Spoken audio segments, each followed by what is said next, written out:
Welcome to RBN creatives media. నేను మీ నక్షత్ర.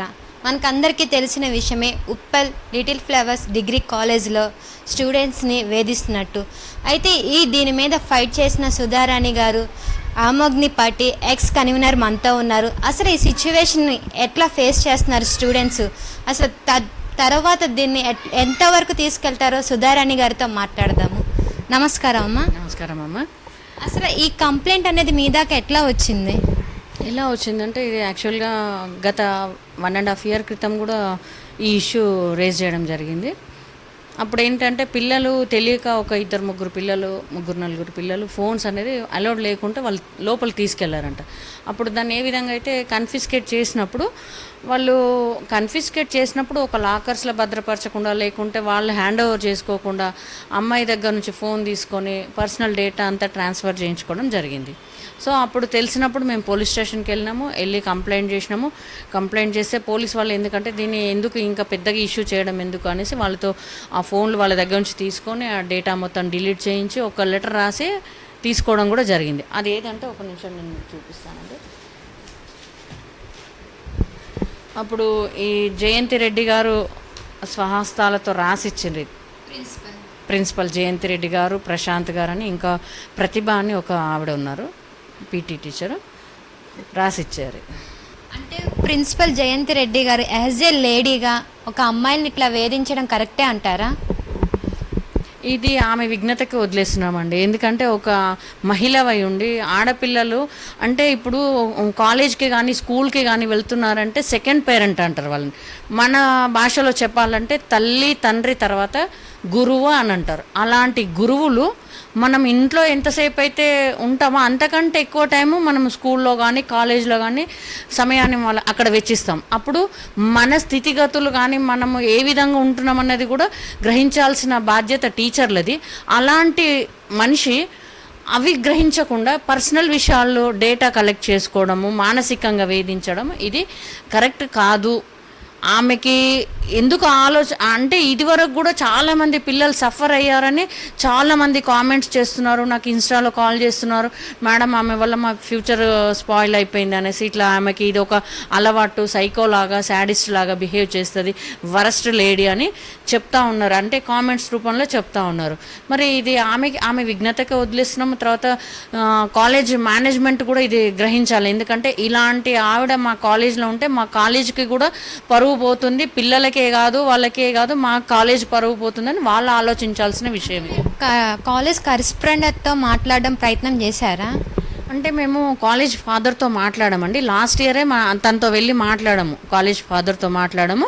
ఇది నెక్స్ట్ టైం ఇంకోసారి జరగకుండా చూస్తామన్నారు. మొన్న కూడా వెళ్ళినప్పుడు మాట్లాడినప్పటికీ కూడా ఇప్పటి వరకు ఎలాంటి స్పందన లేకుండా వాళ్ళు అంటే ప్రత్యేకంగా ఒక ప్రెస్ మీట్ పెట్టి వీడియో రిలీజ్ చేశారు. ఏ విధంగా అంటే అమ్మాయిదే తప్పు, ఆ అమ్మాయి వాళ్ళ తల్లి ప్రోద్బలంతో ఈ విధంగా మాట్లాడుతుంది, ఈ విధంగా చేస్తుంది, అమ్మాయి అటెండెన్స్ లేదని ఈ విధంగా కాలేజ్ వాళ్ళని బ్లాక్మెయిల్ చేస్తుందన్న విధంగా వాళ్ళు మాట్లాడడం జరిగింది. ఈ వీడియో కూడా బయటకు వచ్చింది.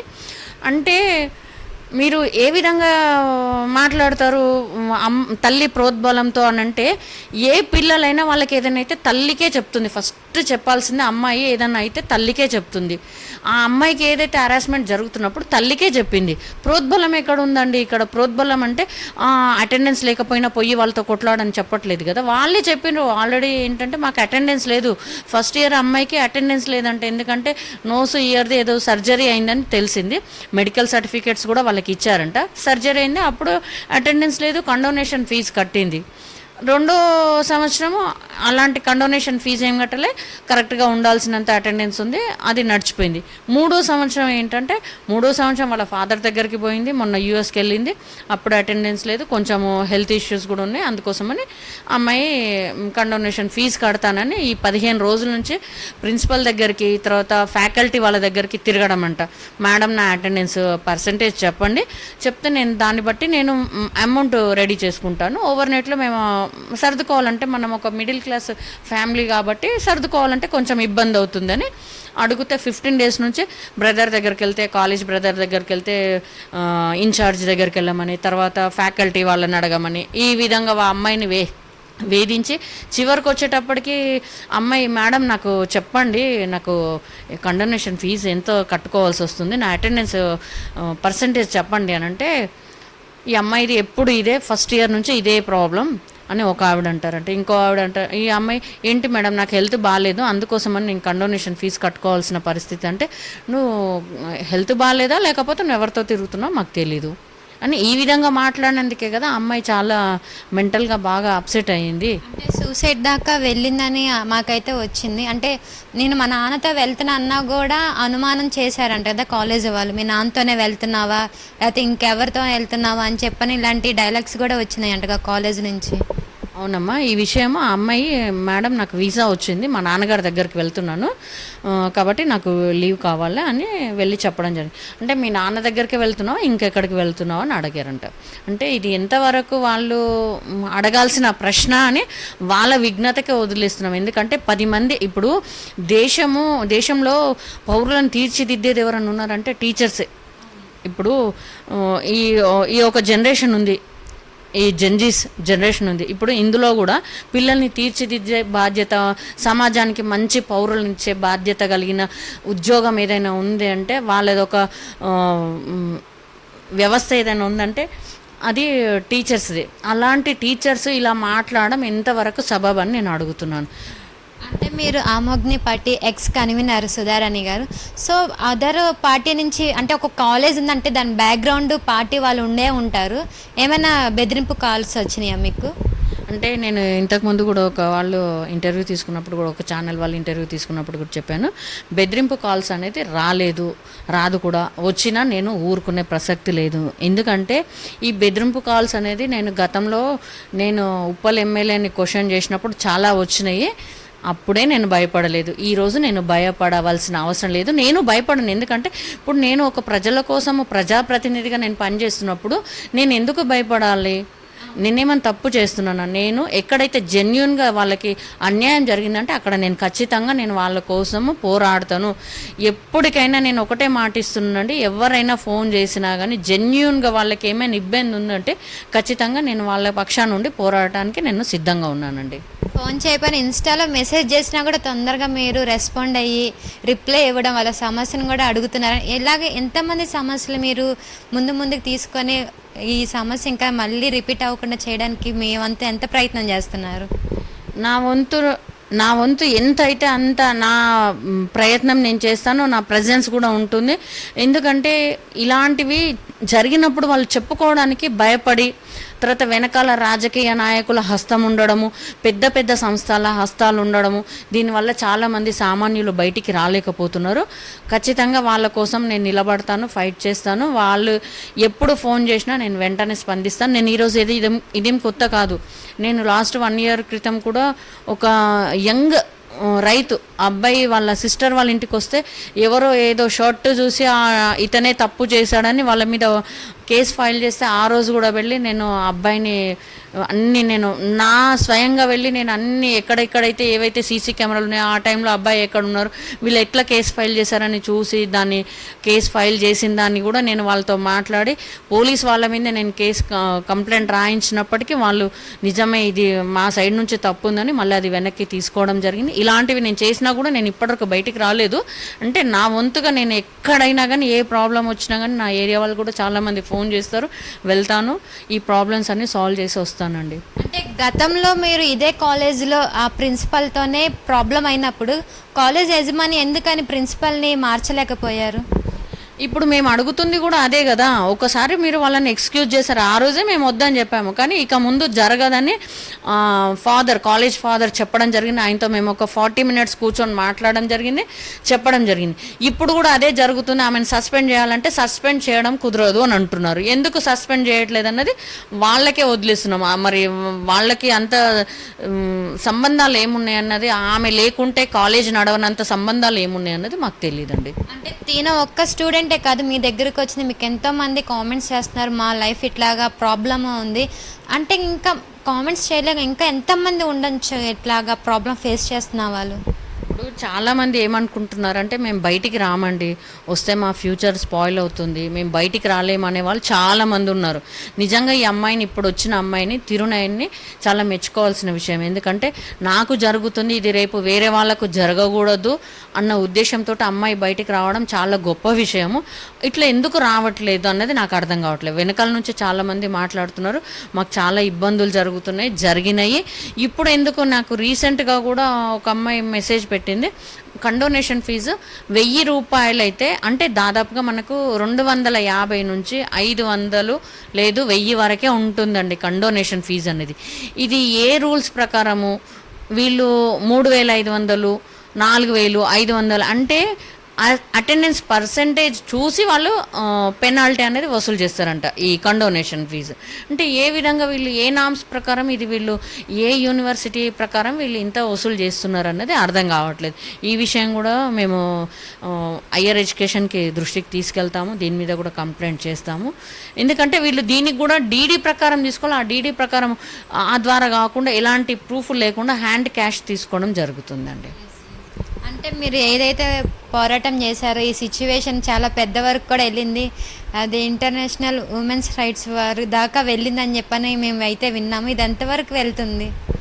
ఇప్పుడు చాలా అంటే 90-95% నిజంగా ఇలాంటి బయట ఇన్సిడెంట్లు జరుగుతున్నాయి. ఎవరు సామాన్యులు బయటికి రాలేకపోతున్నారు అని చెప్పుకుంటారు. ఒక 2-3 వాళ్ళ పెయిడ్ బ్యాచ్ అనుకుంటున్నాను నేను, ఏదో కామెంట్స్ పెడుతున్నారు. అంటే అందరికీ నచ్చాలని లేదు, అందరు ఎవరికి నచ్చొద్దని లేదు. ఆ అమ్మాయికి ఇబ్బంది జరిగింది, నీకు ఇబ్బంది కాలేదు కాబట్టి ఆ అమ్మాయికి ఇబ్బంది కాలేదు అనుకోవడానికి లేదు. ఏమని అంటున్నారంటే ఇది అంత బురద జల్లే ప్రయత్నము, ఈ విధంగా మాట్లాడుతున్నారు. అంటే ఈ విధంగా మాట్లాడినప్పుడు ఇంటర్నేషనల్ హ్యూమన్ రైట్స్ వాళ్ళే స్పందించారు. ఎందుకంటే ఇది ఒక సెన్సిటివ్ మ్యాటరు, అమ్మాయికి సంబంధించిన విషయము కాబట్టి మీరు ఒక ఏ విధంగా అంటే అమ్మాయికి న్యాయం జరిగే దిశగా మీరు చేయాలా. ఇది మీరు మమ్మల్ని అంటే ఎవరిని సంప్రదించకుండానే మీరు ముందుగా ఒకటి ప్రెస్ మీట్ పెట్టి మీరు ఇది బయటకు రిలీజ్ చేయడం జరిగింది. ఈ విషయంలో మాత్రము అమ్మాయికి సానుకూలంగా స్పందించి అమ్మాయికి చట్టపరంగా న్యాయం చేయకపోతే యాజమాన్యాన్ని మాత్రం ఎండగడతామని ఇంటర్నేషనల్ హ్యూమన్ రైట్స్ వాళ్ళే చెప్పడం జరిగింది. అంటే దీన్ని మనము అబద్ధం అని చెప్పుకోవడానికి ఏ కోశానా లేదండి. వీడియో అయితే చూసాము.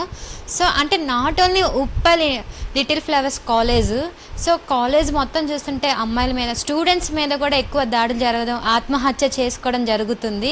వీటన్నిటికీ ఫుల్ స్టాప్ పెట్టాలంటే ఎలాంటి హామీలు వస్తే బెటర్ అంటారు?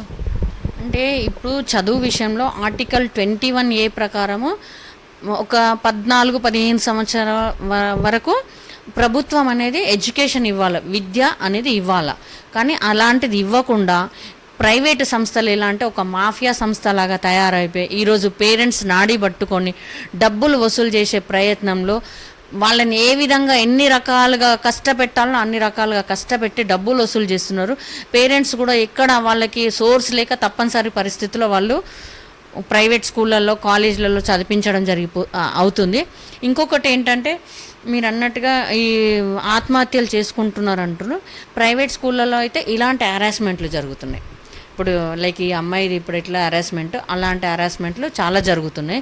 ఇక గవర్నమెంట్ అయితే ఇప్పుడు గురుకుల పాఠశాలలు చూసినట్టయితే ఎక్కడ చూసినా ఇప్పుడు కరీంనగర్ చూడొచ్చు, బెల్లంపల్లి చూడొచ్చు, జగిత్యాల చూడొచ్చు, చాలామందికి ఫుడ్ పాయిజన్ అయ్యి చాలా అస్వస్థకు గురైండ్రు.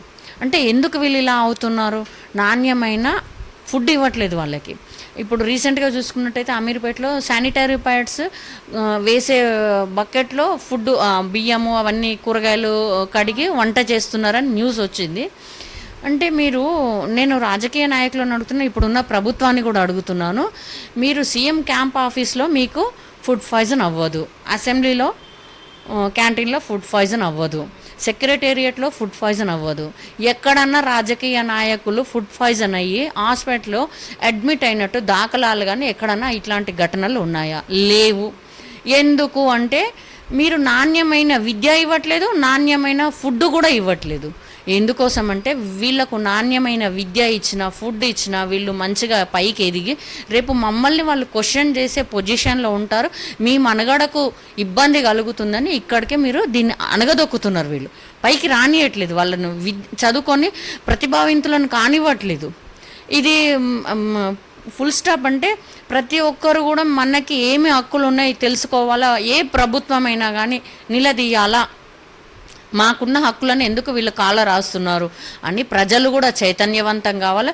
ప్రతి ఒక్క దాని మీద క్వశ్చన్ చేయాలా, స్పందించాలా, బయటికి వస్తేనే మనకున్న హక్కులు మన దాకా వస్తాయని నేను అనుకుంటున్నానండి. అంటే ఇప్పుడు మనకి ఎడ్యుకేషన్లో ఏదైనా డౌట్స్ ఉంటే మనం ఎడ్యుకేషన్ మినిస్టర్ దగ్గరికి వెళ్తాము. బట్ ఇప్పుడు సీఎం దగ్గర ఆ పదవి ఉండడం వల్ల ఇంకా ఏమి కూడా డిస్కషన్ చేయలేకపోతున్నాము. దీని పట్ల మీరేమంటారు అసలు? అంటే మేము మొన్న కూడా చెప్పాము, ఒక ఇంటర్వ్యూలో చెప్పాము, ఇప్పుడు ఈ లిటిల్ ఫ్లవర్ కాలేజ్కి జరిగిన ఇన్సిడెంట్ మీద రేవంత్ రెడ్డి గారు స్పందించాలి అని చెప్పినాను. మరి ఇంకా ఇప్పటి వరకు స్పందించలేదు. ఆయన ఒక సీఎంఏ కాదు, విద్యాశాఖ మంత్రి ఆయననే, హోమ్ మినిస్టర్ ఆయననే, మున్సిపల్ శాఖ ఆయననే. ఎందుకంటే ఇప్పుడు ఈ విషయం జరిగినప్పుడు, ఇంత పెద్ద ఇష్యూ అయినప్పుడు హోంశాఖ ఎక్కడికి వెళ్తామండి? మేము పోలీస్ స్టేషన్కి వెళ్తాం కదా, అక్కడ కూడా స్పందన లేదు. అంటే ఈ రెండు చూసుకుంటే మొత్తం ఈ వ్యవస్థలన్నీ నీ దగ్గర పెట్టుకోనే కదా ఏదైనా ఇష్యూ వచ్చినప్పుడు దాన్ని తొక్కి పెడుతున్నారు. పెద్ద పెద్ద వాళ్ళు ఇన్వాల్వ్ అయితే, ఇప్పుడు లిటిల్ ఫ్లవర్ కాలేజ్ అనేది చిన్న సంస్థ కాదు, చాలా పెద్ద సంస్థ అది. ఇలాంటి పెద్ద పెద్ద సంస్థలు ఇట్లాంటి ఇష్యూస్లో ఇన్వాల్వ్ అయినప్పుడు దీన్ని పైకి రానియరు, వీళ్ళ ఇన్వాల్వ్మెంట్ ఉండి పైకి రానియరు. మరి పోలీసు వాళ్ళు ఎందుకు అంత అత్యుత్సాహం చూపిస్తున్నారో నాకు తెలియదు. మరి మేము 2 రోజులు పోలీస్ స్టేషన్కి తిరిగినాము, కేసు ఫైల్ చేయకుండా చాలా విధాలుగా వాళ్ళు కూడా హింసించడం జరిగింది. అంటే దాన్ని ఏ విధంగా అంటే నీరుగార్చే దిశగా తీసుకెళ్లడమే చేసిండ్రు. అంటే కాలేజ్ వాళ్ళు ఏమంటున్నారంటే తనకి అటెండెన్స్ లేపడం వల్ల మా మీద ఇట్లాగా రివర్స్గా కేసు పెడుతుంది, ఇవన్నీ ఫాల్గా అలిగేషన్స్ చేస్తుంది మా మీద అని చెప్పని కాలేజ్ వాళ్ళు అంటున్నారు. ఇంతకీ మీరు చెప్పేది నమ్మాలా, లేకపోతే ఆ పాప చెప్పేది నమ్మాలా, లేకపోతే కాలేజ్ వాళ్ళు చెప్పేది నమ్మాలా అర్థం కాకుండా అయిపోతుంది మాకు. నేను ఏమంటున్నాను మేడం, ఇంతకుముందు కూడా చూపించాను. ఇది జయంతి రెడ్డి గారు స్వహస్తాలతో రాసిచ్చింది లాస్ట్ ఇయర్ 2025 28 2nd month. ఆమె పోలీస్ స్టేషన్లో స్వహస్తాలతో రాసిచ్చింది. అక్కడ కూడా నేనే ఉన్నాను ఆ రోజు. ఈ ఫింగర్కి మచ్చ ఇక్కడ కూడా ఇది తన స్వహస్తాలతో రాసిచ్చింది. ఏమని, నేను మొత్తం ఏదైతే డేటా ఉందో నేను డిలీట్ చేసేసాను, ఇక ముందు మీకు ఇలాంటి ఇన్కన్వీనియన్స్ జరగనివ్వను, స్మూత్ అకాడమిక్ ఇయర్ ఉంటుంది, సారీ అని చెప్పి రాసిచ్చింది. అది అబద్ధం ఎలా అవుతుంది? అటెండెన్స్, ఇంకో పాయింట్ నెంబర్ 2 ఏంటంటే అటెండెన్స్ లేదని వాళ్ళే చెప్తున్నారు కదా. అటెండెన్స్ లేదు, నేను కండోనేషన్ ఫీజు కట్టుకుంటానని తనే కదా చెప్పింది. ఇక్కడ ఏదో ఆమె అటెండెన్స్ ఉంది, వీళ్ళు వేయట్లేదు, నేను వాళ్ళు నన్ను మైండ్లో పెట్టుకొని నన్ను ఈ విధంగా టార్చర్ చేస్తున్నారని చెప్పట్లేదు. ఆ అమ్మాయే చెప్పింది అటెండెన్స్ లేదు, నాకు పర్సంటేజ్ చెప్పండి, నేను కండోనేషన్ ఫీజు కట్టాలని 15 days నుంచి తిరుగుతుంటే వాళ్ళు పిచ్చి పిచ్చిగా మాట్లాడుతున్నారు. మీరు ఏదైతే ఈ సమస్య మీద పోలీస్ స్టేషన్కి వెళ్ళారా, పోలీసులు అసలు ఏమని సమాధానం చెప్తున్నారు? అంటే కాలేజీలో ఉన్న సీసీ ఫుటేజ్ కూడా మీకు ఏమైనా ఇచ్చారా? అంటే పోలీస్ వాళ్ళు ఎలా అంటే, సమత గారు ఎస్ఐ గారు ఏమంటున్నారంటే, మేము సీసీ ఫుటేజ్ తీసుకొని రావాలంటే కోర్టు నుంచి పర్మిషన్ తీసుకొని రావాలా, అప్పటి వరకు మేము ఫుటేజ్ అండ్ సీసీ ఫుటేజ్ తీసుకోలేము అని అంటున్నారు. ఎందుకు తీసుకోలేరండి? సీసీ ఫుటేజ్ అనేది మీరు ఎక్కడన్నా ఒక అఘాయిత్యం జరిగినప్పుడు మీరు వెళ్ళి తీసుకుంటారు, కోర్టు నుంచి పర్మిషన్ తీసుకుంటున్నారు ప్రతి చోట. ఇది నీరుగార్చే ప్రయత్నం, ఈ కేసు అనేది నీరుగార్చే ప్రయత్నం. మేము హ్యూమన్ రైట్స్లో కూడా అమ్మాయిని తీసుకొని వెళ్ళి అదే రోజు ఏదైతే మేము కాలేజ్ దగ్గర ధర్నా చేసామో 20th రోజు, అదే రోజు అక్కడ కూడా నెక్స్ట్ డే మేము వెళ్ళి అక్కడ హ్యూమన్ రైట్స్లో ఇవ్వడం జరిగింది. అండ్ ఇంకొకటి ఏంటంటే, ఎస్ఐ సమత గారు ఏమంటారంట పేరెంట్ తోటి, ఇవి కామెంట్స్ ఏవైతే మేము చెప్పినాం, చాలామంది కామెంట్స్ పెడుతున్నారు, ఈ విధంగా కాలేజ్లో చాలా సఫర్ అయిపోయిన వాళ్ళు చాలామంది ఉన్నారు, బయటికి రావట్లేదు అని అంటే ఆ కామెంట్స్ కన్సిడర్ చెయ్యరు అని అంటున్నారంట. ఓకే ఫైన్, కన్సిడర్ చెయ్యరు, నేను ఒప్పుకుంటాను. మరి ఇప్పుడు నేను ఒక కామెంట్ అంటే ఫర్ ఎగ్జాంపుల్ చెప్తున్నాను, ఎవరైనా ఏదైనా మాట్లాడిననుకో, సెలబ్రిటీ మాట్లాడిననుకో, వాళ్ళకి విరుద్ధంగా అతి చండాలంగా నేను ఒక కామెంట్ పెడతాను. ఆ కామెంట్ని తీసుకొని పోలీస్ వాళ్ళు ఎఫ్ఐఆర్ చేస్తున్నారు, దాని మీద యాక్షన్ తీసుకుంటున్నారు, సైబర్ కేసులు పెడుతున్నారు. అలాంటివి మీరు కన్సిడర్ చేసినప్పుడు ఇవెందుకు కన్సిడర్ చేయరు? కామెంట్స్ అంటే ఏవైనా కామెంట్సే, చెడువైనా మంచివైనా కామెంట్సే, అవిటి మీద మీరు కన్సిడర్ చేసినప్పుడు ఇవెందుకు కన్సిడర్ చేయరు? ఈ విధంగా ఉన్నది పోలీస్ వ్యవస్థ అనేది, ఈ విధంగా ఉన్నది. నీరుగార్చే ప్రయత్నంగా చూస్తున్నారు, మార్చే ప్రయత్నంగా చూస్తున్నారు. ఇంకోటి ఏంటంటే, కాలేజీలో కూడా వీళ్ళు ఇంటర్నల్ ఎగ్జామ్స్లో ఫెయిల్ అయితే 100 రూపీస్ పే చేయించుకొని మళ్ళీ ఎగ్జామ్ పెడతారంట. అంటే కాలేజ్లో చాలా అవకతవకలు ఉన్నాయి. అవిటిని బయటకు రానియకుండా ఈ పోలీస్ వాళ్ళు కూడా వాళ్ళకి సపోర్టివ్గా ఉండి నీరుగార్చే ప్రయత్నం చేస్తున్నారు కేసుని. ఎందుకంటే మేము ఒక విషయం అడుగుతున్నాను, ఫస్ట్ మేము అడుగుతున్నాం ఏంటంటే అమ్మాయిని హ్యూమిలేషన్ చేశారు, మానసికంగా చాలా గురి చేశారు. అండ్ ఇంకోటి ఫోన్ అనేది ఇప్పుడు సమత గారు ఏం చెప్పారు, మేము కోర్టు నుంచి ఆర్డర్ తీసుకొని సీసీ ఫుటేజ్ తీసుకుంటామని చెప్పారు. మరి ఎక్కడి నుంచి మే ఆర్డర్స్ తీసుకొని జయంతి మేడం ఫోన్లో నుంచి డేటా ట్రాన్స్ఫర్ చేయించుకుంది. కోర్టు నుంచి ఆర్డర్స్ లేకుండా ఒకరి ఫోన్ మీద చెయ్యి పెట్టే హక్కు ఎవరికి లేదు. అలాంటిది ఈ జయంతి రెడ్డి లాస్ట్ ఇయర్లో ఏ విధంగా డేటా ట్రాన్స్ఫర్ చేసుకుంది. ఈ ఒక్క విషయం మీద మేము మాత్రం డెఫినెట్గా ఇది సుమోటో కేసు కింద తీసుకోవాలని నేను న్యాయస్థానాన్ని కోరుకుంటున్నాను. ఇది నీరు గార్చకుండా సామాన్యులకు ఇక్కడ న్యాయం జరుగుతున్నదని నమ్మకం ఇవ్వాల్సిన బాధ్యత కూడా న్యాయస్థానానికి ఉంది. ఖచ్చితంగా దీన్ని సుమోటో కేసు కింద తీసుకుంటారని నేను కోర్టును కూడా కోరుకుంటున్నాను. హైకోర్టునే కానీ సుప్రీంకోర్టునే కానీ కోరుకుంటున్నానండి. సో ఇప్పుడు ఆ అమ్మాయి తల్లిదండ్రులు ఏం కోరుకుంటున్నారు, అసలు ఆ స్టూడెంట్ ఏం కోరుకుంటుంది? ఇదే కాలేజ్లో కంటిన్యూస్ చేస్తుందా లేకపోతే కాలేజ్ చేంజ్ అవుతుందా? అంటే ఇది తనది ఫైనల్ ఇయర్ అమ్మా, ఇంకొక 15 days అయితే ఎగ్జామ్స్ ఉన్నాయి. అంటే ఇలాంటి ఇష్యూ జరిగినప్పుడు ఆ అమ్మాయి ఎగ్జామ్ ఎలా రాస్తుంది? రేపటి నాడు ఆ అమ్మాయికి ఫ్యూచర్కి కూడా ఇది ఒక బాధాకరమైన విషయం. ఎందుకంటే ఇప్పుడు ఎగ్జామ్స్ ఇలాంటివన్నీ ఆమె మైండ్లో పెట్టుకొని ఎగ్జామ్ ఏ విధంగా రాస్తుంది, పాస్ అవుతుందా? రేపటి రోజు ఆమె భవిష్యత్తు మీద కూడా ఇలాంటిది ఎఫెక్ట్ అవ్వచ్చు. ఇది చాలా సెన్సిటివ్ విషయం. ఇప్పుడు ఇంటర్నేషనల్ హ్యూమన్ రైట్స్ వాళ్ళు కూడా కమిటీ వాళ్ళు కూడా ఇదే మాట అన్నారు, ఇది చాలా సెన్సిటివ్ విషయము, దీన్ని మీరు సానుకూలంగా చట్టపరంగా దీన్ని సాల్వ్ చేయాలని చెప్పినారు. సో ఈ విషయం జరిగి 2 days అవుతుంది. నా ఇప్పుడు కాలేజ్ వాళ్ళు ఏమంటున్నారు అసలు? ఇది 2 days కాదమ్మా, లాస్ట్ సాటర్డే రోజు నైట్ జరిగింది. కాలేజ్ వాళ్ళు ఇంకా ఇప్పటివరకు ఎలాంటి స్పందన లేదు వాళ్ళ దగ్గర నుంచి. మరి ఇక్కడ సీఎం దగ్గర నుంచి కూడా ఎలాంటి దీని మీద స్పందన లేదు. ఇప్పటివరకు ఆయన కూడా స్పందించింది లేదు. మరి కాలేజ్ వాళ్ళు కూడా ఎట్లాంటి స్పందన లేదు. వాళ్ళ పేరెంట్ కూడా ఏమంటున్నారంటే ఈ విషయంలో నేను ఊరుకునేది లేదు. ఇప్పుడు తనకి ఏ విధంగా అంటే ఆ రోజు అమ్మాయి సూసైడ్ కమిట్ అయినప్పుడు ఆమె ఒక్కొక్క నిమిషం చాలా బాధాకరంగా అంటే ఏ తల్లికైనా అది ఉంటుంది. ఇప్పుడు ఒక అమ్మాయి నేను చనిపోతాను, ఇన్ని సంవత్సరాలు ఒక 21 years పెంచిన అమ్మాయిని, 9 నెలలు మోసి కని పెంచి పెద్దగా చేసిన అమ్మాయిని చనిపోతానంటే ఏ తల్లికైనా కానీ ఆ బాధ అనేది వర్ణనాతీతం. అది చెప్పలేం మనం. ఆ పెయిన్ మనము అనగలుగుతాం కానీ ఆ పెయిన్ వాళ్ళకే అర్థమవుతుంది. అంతటి పెయిన్ వాళ్ళకి ఇచ్చినప్పుడు ఆ తల్లి కూడా ఎలా వదులుతుందండి? డెఫినెట్గా అమ్మాయి నేను వదలను. ఈ విషయాన్ని నేను ఎక్కడి వరకు అంటే నాకు లాస్ట్ డోర్ ఎక్కడి వరకు ఉంటుందో అక్కడి వరకు నేను దీన్ని తీసుకెళ్తాను, ఊరుకునే ప్రసక్తే లేదు అని ఉంటుంది. సో ఆమె ఉందంటే ఆమె వెనకాల నేను కూడా ఉంటాను. ఈ విషయంలో ఎలాంటి డౌట్ లేదండి. సో అంటే ఇప్పుడు కాలేజ్ వాళ్ళు స్కాలర్షిప్ ఇస్తారని నమ్మకం ఉంది ఆ పిల్ల ఎగ్జామ్స్కి? ఇక అది వాళ్ళు ఇచ్చే వరకు మేము వేచి చూడాలి.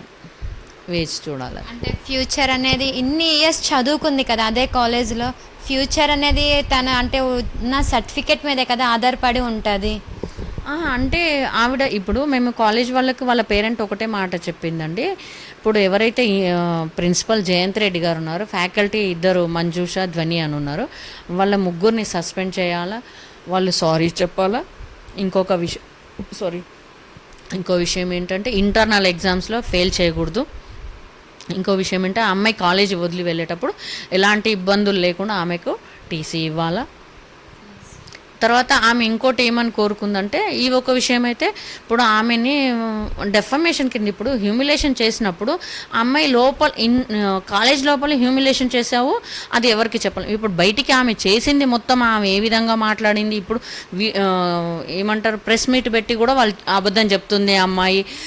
ఆమె ఇద్దరు కలిసి తల్లి ప్రోద్బలంతో అమ్మాయి ఇలా చేస్తుంది అని చెప్పడం జరిగింది. ఇప్పుడు ఈ విషయం అయితే అందరికీ తెలిసిపోయింది. ఎందుకంటే ఈ అమ్మాయి అమ్మాయిని ఒక రకంగా చూస్తే వీళ్ళు ఏ విధంగా టార్చర్ పెట్టింది అన్నది అందరికీ వెళ్ళిపోయినప్పుడు ఆమెకు ఒక రకంగా అవమానం జరిగినట్టే. సో ఆమె ఏంటంటే డెఫమేషన్ కింద నాకు మీకు కాలేజీకి అమ్మాయి డే 1 నుంచి వచ్చినప్పటి నుంచి ఎంతైతే నేను అమౌంట్ పే చేశానో 1 NPతో సహా నాకు రిటర్న్ ఇవ్వాలా, ఎందుకంటే నేను డెఫమేషన్ వేసుకుంటే చాలా వస్తుంది కానీ నాకు అవసరం లేదు, ఎందుకంటే మీకు ఇది ఒక లెసన్ అవ్వాలా, ఇక ముందు కూడా ఎవరిని మీరు ఇలా చేయకూడదు అన్న ఉద్దేశంతో ఆమె నాకు ఇంతవరకు నేను ఎంతైతే పే చేశానో అది కూడా పే చేయమని అడిగిందండి. ఇది జరిగింది. అంటే మీరు ఈ పోరాటం ఆగేంత వరకు మీరు ఆ పాపకి ఏదైతే న్యాయం జరిగేదాకా మీరైతే పోరాటం చేస్తూనే ఉంటారా? ఖచ్చితంగా చేస్తానమ్మా, ఎందుకంటే ఒకసారి నేను అడిగేసిన వాళ్ళతో మధ్యలో ఆగిపోయేది లేదు, చివరి వరకు వాళ్ళతో ఉంటాను, ఈ పోరాటం చేస్తాను ఖచ్చితంగా, ఇందులో అనుమానమే లేదు. అయితే కనబడుతుంది, ఎందుకంటే మేము వీడియోస్లో చూసాము, మీ మాటల్లో చూస్తున్నాము, ఎక్కడ మీకు సమస్య మీ దాకా వచ్చిందో దాన్ని వాళ్ళకి ఎవరికైతే అన్యాయం జరుగుతుందో న్యాయం జరిగేదాకా మీరైతే పోరాటం చేస్తూనే ఉన్నారు. సో ఆమ్ ఆద్మీ పార్టీ తరపున ఒకవేళ ఇదే మీకు ప్రభుత్వం ఉంటే ఇలాంటి స్టూడెంట్స్ మీద కానీ ఎలాగ జరగకుండా ఏం పదవి మీరు ఏమైనా హక్కు తీసుకురావడం స్టూడెంట్స్కి ఏమైనా చేస్తారా? ఖచ్చితంగా అండి, మా ప్రభుత్వం వస్తే అంటే మేము ఢిల్లీలో మా ప్రభుత్వం గతంలో ఉన్నప్పుడు బడ్జెట్లో 25% విద్యాశాఖకే కేటాయించాము. ఏ విధంగా అంటే అవి స్కూల్స్ ఒక కార్పొరేట్ స్కూల్స్ మాదిరిగా తీర్చిదిద్దడం జరిగింది. అండ్ విదేశాల నుంచి కూడా చాలామంది వచ్చి చూడడం కూడా జరిగింది, ఏ విధంగా చేస్తున్నారు, ఇంత మంచిగా స్కూల్స్ని ఏ విధంగా తీర్చిదిద్దుతున్నారు అని చూడడం కూడా జరిగింది. అలానే కాకుండా టీచర్స్ని కూడా మా నాయకుడు కేజ్రీవాల్ గారు టీచర్స్ని కూడా ఫారిన్కి పంపించారు వాళ్ళకి ట్రైనింగ్ కోసం. ఎందుకంటే అక్కడ స్కూల్స్లో టీచర్స్ వాళ్ళని పిల్లల్ని వాళ్ళకి ఏ విధంగా చెప్తే వాళ్ళు ఏ విధంగా వింటారు, వాళ్ళ మైండ్ని కానీ, ఇప్పుడు 10 మంది పిల్లలు ఉన్నప్పుడు 10 మంది పిల్లల మైండ్ సెట్ వేరే ఉంటుంది. సో వాళ్ళని అందరినీ ఏ విధంగా వాళ్ళని చదువుకొని వాళ్ళకి ఏ విధంగా ఉంటే వాళ్ళకు చదువు వస్తుంది, తర్వాత ప్రతిదీ కనిపెట్టుకుంటడం. ఇప్పుడు పిల్లలు స్కూల్కి రాగానే మన దగ్గర ఎట్లా అంటే చదవండిరా, ఎగ్జామ్ రాయండి, లేదు హోంవర్క్ చేయండి, ఇలా కాకుండా పిల్లలు ఏ విధంగా ఉంటే చదువుతారు అనే. ఇప్పుడు స్టూడెంట్స్ మీద ఏదైతే దాడులు జరుగుతున్నాయో వీటన్నిటిని అరికట్టడానికి ఏమైనా అమల్లోకి తీసుకురావచ్చా మీరు? ఖచ్చితంగా తీసుకొస్తామండి, ఎందుకంటే ఈ రోజుల్లో స్టూడెంట్స్కి చాలా రకాలుగా ఇబ్బందులు ఏర్పడుతున్నాయి. ఏ విధంగా అంటే వాళ్ళని మెంటల్ హ్యారాస్మెంట్ చేయడము, ఫిజికల్ హ్యారాస్మెంట్, దీనికంటూ ఒక ప్రత్యేకమైన చట్టం తీసుకొచ్చే వరకు మేము చేస్తాము. మా ప్రభుత్వం ఉంటే మాత్రం ఖచ్చితంగా ఇది చేస్తాము. స్టూడెంట్స్ అనేది మన దేశానికి వెన్నుముకండి. అతి పెద్ద యువత ఉన్న దేశం ఏదైనా ఉందంటే మన దేశమే, అందులో స్టూడెంట్స్ చాలామంది ఉన్నారు. సో కాబట్టి మేము ఈ విషయంలో మా ప్రభుత్వం వస్తే స్టూడెంట్స్కి ఖచ్చితంగా మంచి వాళ్ళకి కావాల్సిన అవకాశాలను తీసుకొని వస్తాము. వాళ్ళకి ఏ విధంగా ఉంటే హ్యాపీగా ఉంటారు అన్న ఉద్దేశంతో, వాళ్ళకి ఏ విధంగా ఉంటే మంచి ప్రవర్తన కలిగి ఉంటారన్న ఉద్దేశంతో వాళ్ళకి తగ్గట్టుగా అనుకూలంగా మేము చేస్తామండి. అది ముందుగా థ్యాంక్ యూ సో మచ్, ఎందుకంటే ఒక సమస్యని టేక్ ఓవర్ చేసి ఆ ఆడపిల్లకి అండగా ఉండి ముందంటగా నడిచినందుకు. సో మా ఆడపిల్ల తరపున నుంచి కూడా మీకు థ్యాంక్ యూ సో మచ్ అండి. థ్యాంక్ యూ సో మచ్ మా. Thank you. చూశారు కదా, ఈ రోజుల్లో కాలేజీలో చదువుకునే స్టూడెంట్స్ మీద దాడులు జరుగుతున్నాయి. ఈ దాడులన్నీ ఆగాలి. మీకు ప్రాబ్లమ్స్ ఏమైనా ఉంటే ఫస్ట్ మీరే వచ్చి చెప్పుకుంటే ఆ ప్రాబ్లంకి సొల్యూషన్ దొరికిద్దని చెప్తున్నారు. చూస్తున్నానండి RBM క్రియేటివ్స్ మీడియా, నేను మీ నక్షత్ర.